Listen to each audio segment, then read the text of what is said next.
Good evening, everyone, and welcome to the Sunday evening Forex breakdown. My name is Gail Mercer, and I am the CEO of Traders Help Desk, and I'm going to be your presenter tonight. Now, before we get started, I would like everyone to take a moment to read over the Nadex risk disclaimer.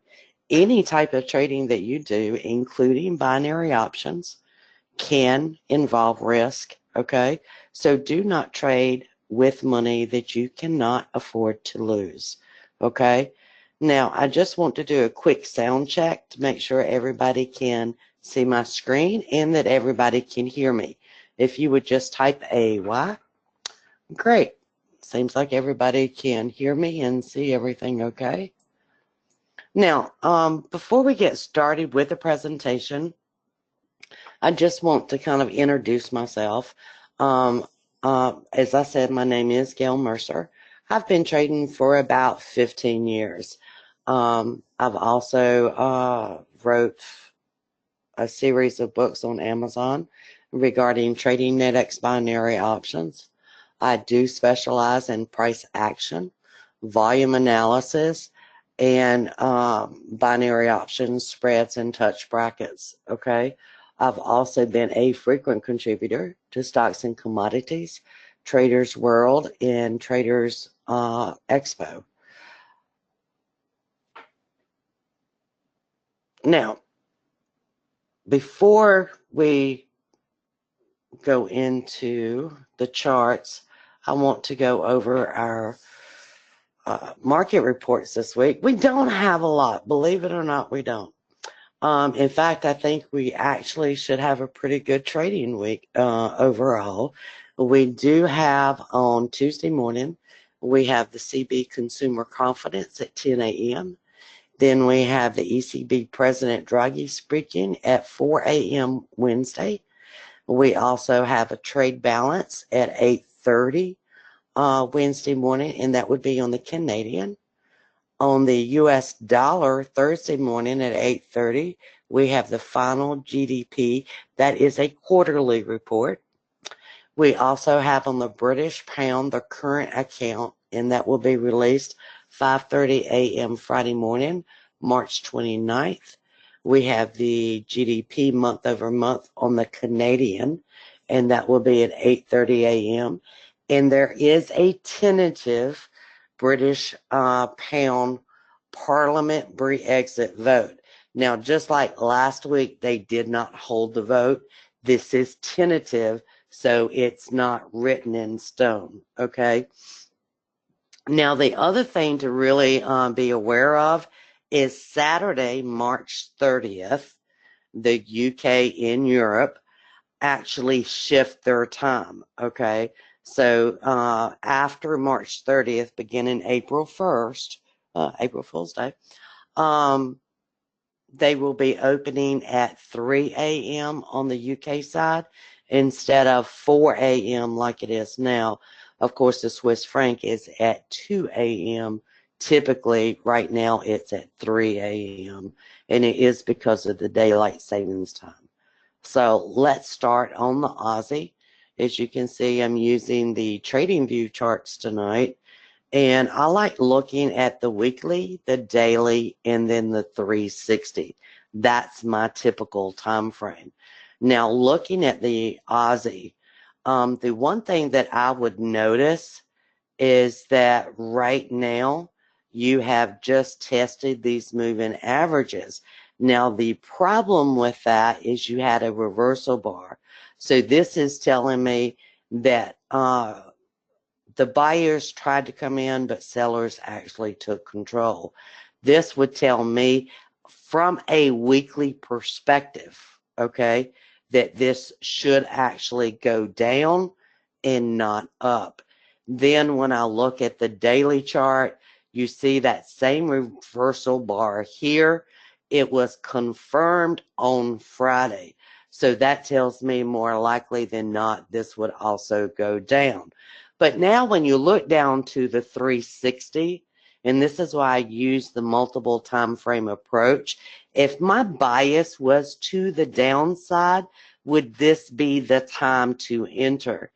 And that 360 is saying, No, not right now, because you can see that this stochastics here is overextended. So in this case, I would want a retracement. I want people to go in there, take a little bit of profit, push price up. Then I would be interested in a potential short position. Does everybody understand that? Any questions on that?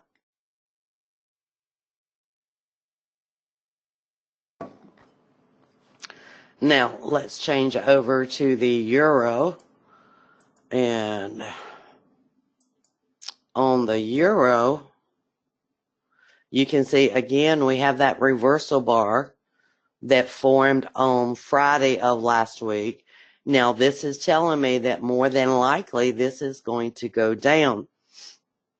When you look to the daily chart, it's also telling me that, hey, we may potentially go down, but we do have a potential support area at 1262, and then we have another one at 1175.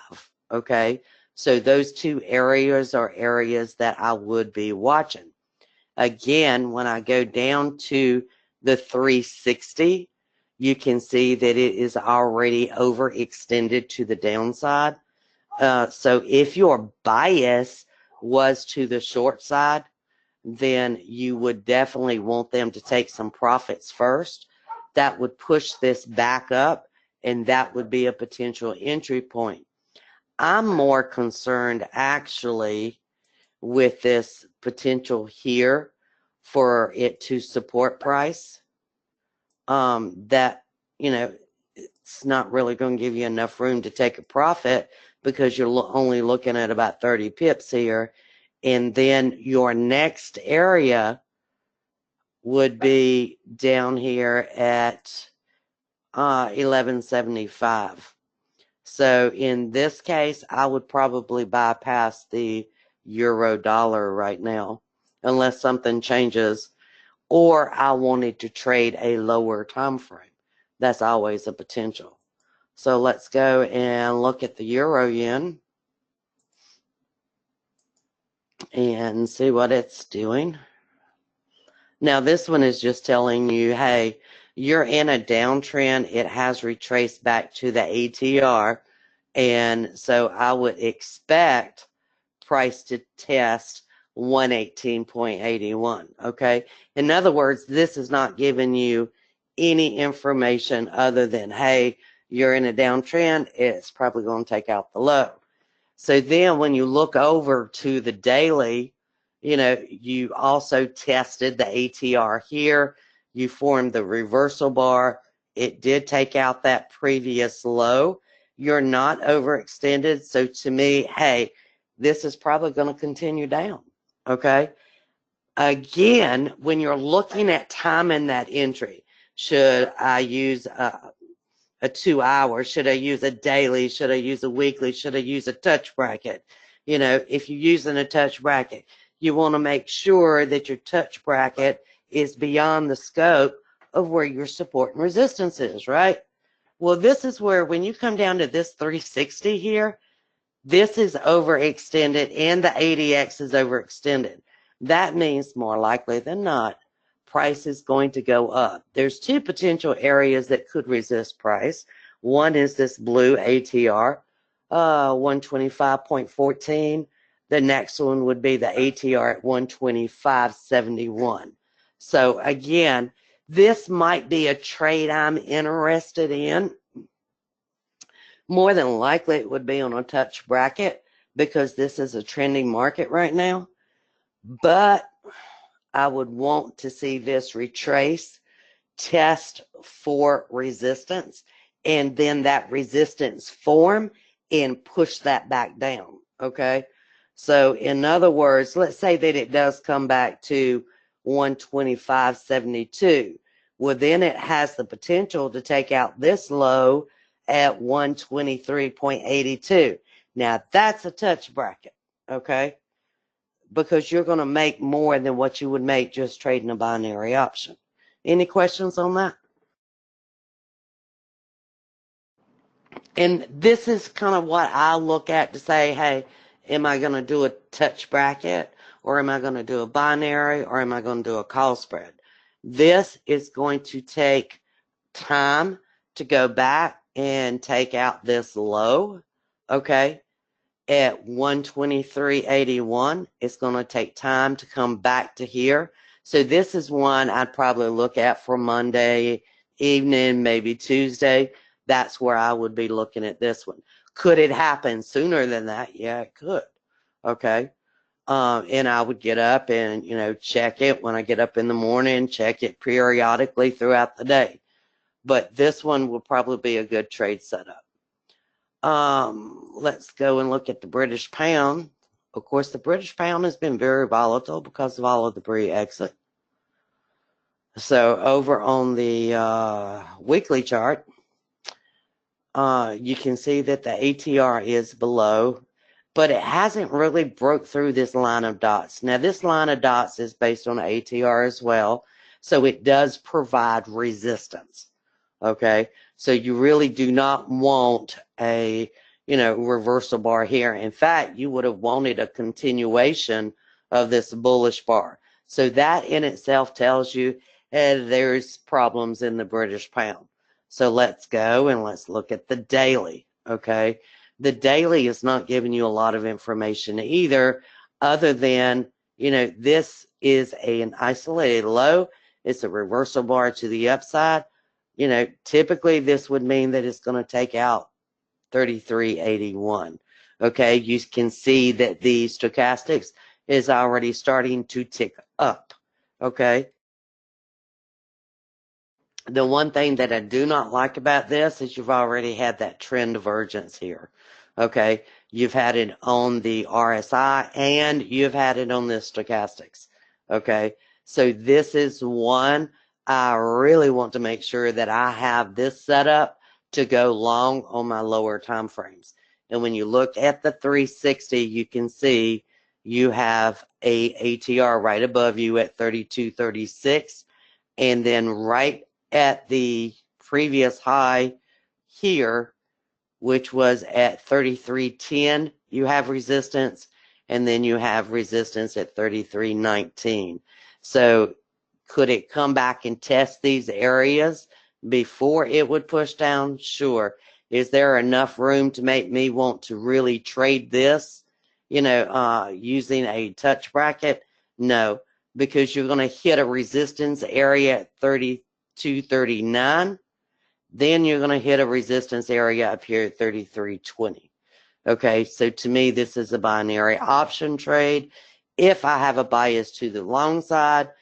Otherwise, if it gets to these areas, okay, and the stochastics becomes overextended, that may be a binary option to the downside until it sets up on one of these higher time frames. Any questions on the British pound, guys?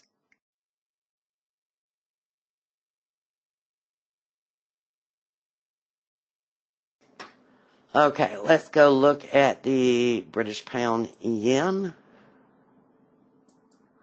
and British pound yen. Now over here, and this is what I was talking about on the British pound dollar, you do not want that to act as resistance. If this acts as resistance, it's probably going to continue down and take out the low, which was at 130.69. Now, do I see any confirmation of that on the daily? No, because as you can see, right now, it just flipped that ATR.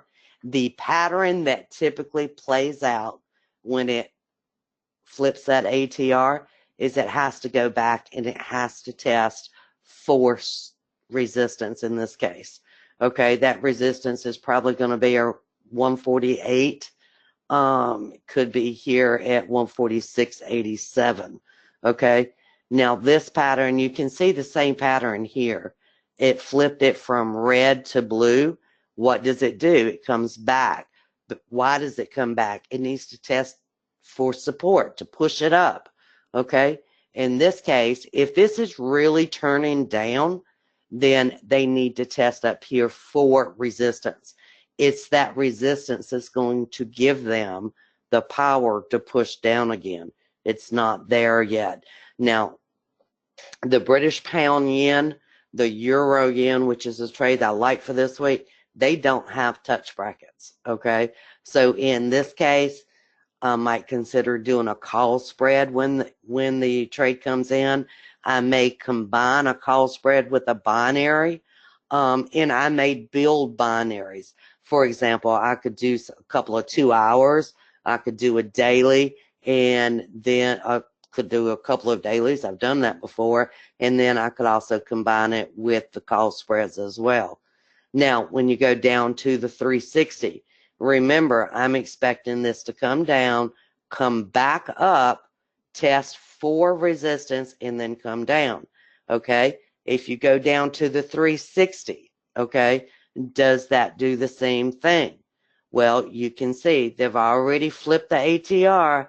Now they're going back to test for resistance, okay, before they push it back down. You can also see that the ADX is at 80. That's a pretty high number.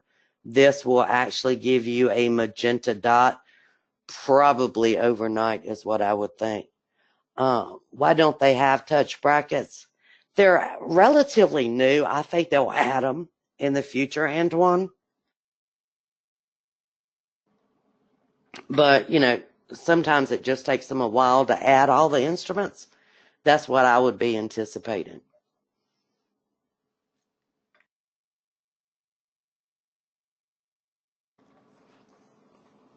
You're welcome, Antoine. Now, let's say that this was on the US dollar, British pound US dollar.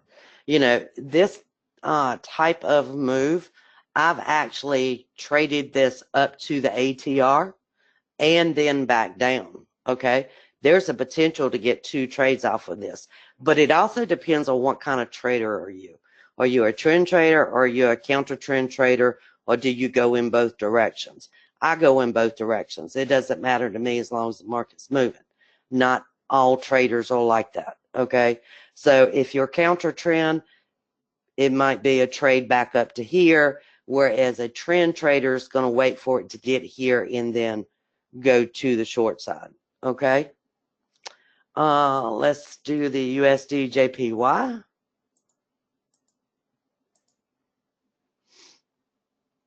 USD JPY, you can see it just closed below both of the moving averages, and this tells me that more than likely it's going to continue down. Does the daily confirm that? Not yet, because you can see the stochastics is approaching the area of being overextended. This is the same pattern that we just saw on the British pound yen. What would I be anticipating? I would be anticipating it to come back and test for resistance. After that resistance forms, then, you know, I might be interested in doing a touch bracket on this to the downside. Then when you go and you look at the 360, this is a doji. If this closes above 110.17, you're probably going to go back up to this ATR at 110.82. Right now it's at 110.05. If you're trading a 2-hour binary option on the USD JPY, the strike width is 4 pips. If you're trading a daily, it's 20 pips. I could still go out of the money on that for a reasonable risk amount. If I was a counter trend trader, I could probably get less than $35 on that for a binary. And then when it comes back to 110.82, I could turn around and say, okay, I'm going to trend trade this, provided it finds resistance up here, then I could trend trade this using a touch bracket. Okay. And I could even build on the touch bracket and do a couple of binaries, and I could even do some call spreads. I've done that one as well. Okay. So the USD JPY is probably going to give some good trades this week. Okay, just depending on, you know, what kind of trader you are. Let's look at the USD CAD.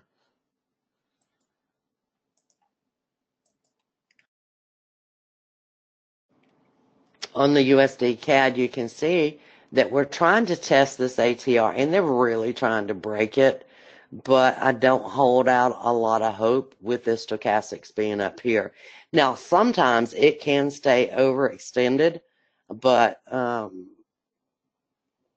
just don't think it's going to go much higher, okay? Now, does the daily confirm that? Well, the daily just tested this ATR over here, and it's pushing back to this high. Now, the way that I trade, anytime that you test an ATR like you did here, my expectation for a long position would be that they would go back and they would test this line here, which is why you see that line there. So, you know, my expectation is they're going to try to test this, but I think when they test it, you're probably going to be overextended here, which is going to push it back down. Okay. So there's no trade on that right now, but I'd be watching that area. Then when you look down at the 360, if I wanted confirmation that that was going to play out, we'll look at where the stochastics is. It is overextended. Okay. So this is a 360. This is one I would get up and check in the morning because I think it's going to push it back down to 1.3338. Okay. So on the USD CAD, I'm not even interested until I get a good trade set up here. Okay. And right now, there's nothing, to me, there's not a good trade setup. So it's just something I would be watching this week. Let's go look at the USD Swiss franc.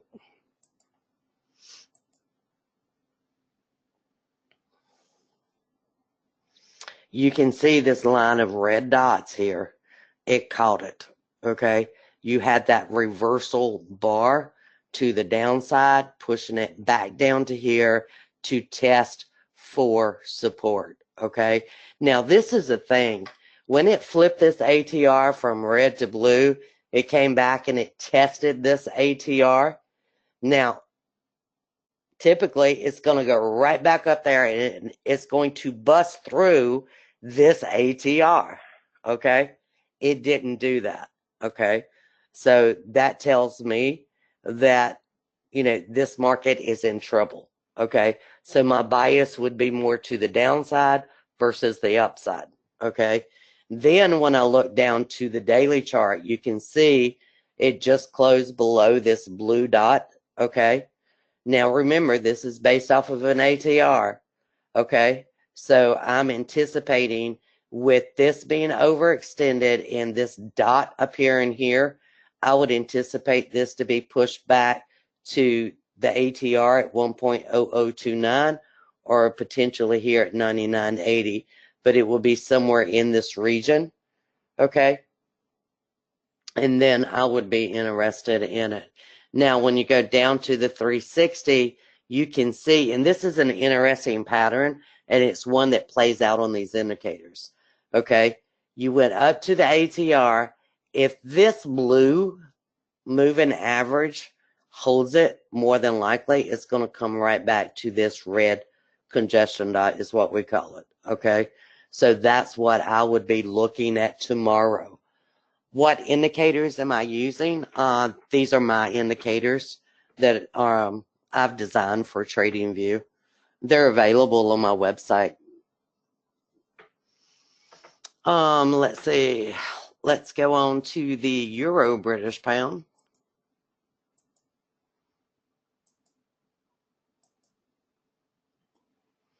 The Euro British Pound, you can see that they really tried to move it up here and they really failed.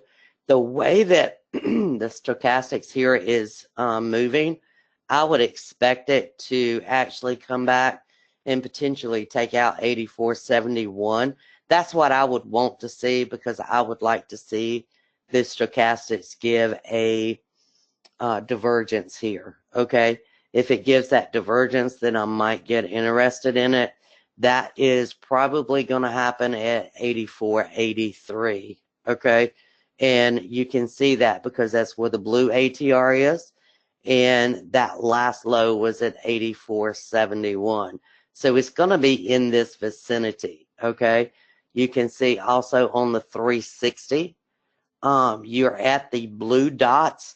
That should put it back to this ATR at 86.45. But remember, it could actually come to 86.17. You also see that the stochastics is overextended. Typically, that means that they're going to push it up. And that's what I would be anticipating for probably tomorrow into Tuesday. Okay. I do think we're going to have some really great trade setups this week. And I mean, with so many products available to us between the binary options, the touch brackets, and the call spreads, I mean, you can just, there's just no limit to what you can do with this stuff. That's the only thing I can tell you. There's no limit. You know, you can be off on a daily while you're at the same time trading a 2 hour. You know, I've done that. Sometimes I'll do a touch bracket and then I do like a little small 2 hour binary that covers the touch bracket. So I have no risk on the table when that happens. As long as it moves in my direction and one of it makes money. That's all I care about.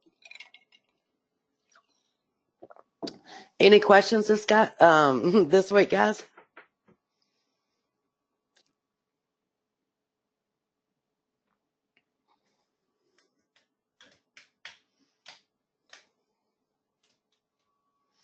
The indicators that you do see on my screen are ones that I programmed for TradingView. They are available on my website for a subscription to TradingView. The cool thing is I can actually send you the actual charts I use with TradingView. It's really cool. Well, thank you, Jim.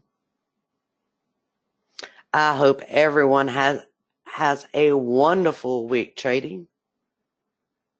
Yes, thank you. I forgot to show my website. Let's see. All right, my website is www.tradershelpdesk.com. You can also always email me at gm@tradershelpdesk.com as well. I'm available through email. Just send me your questions. I'll be happy to respond. Any other questions?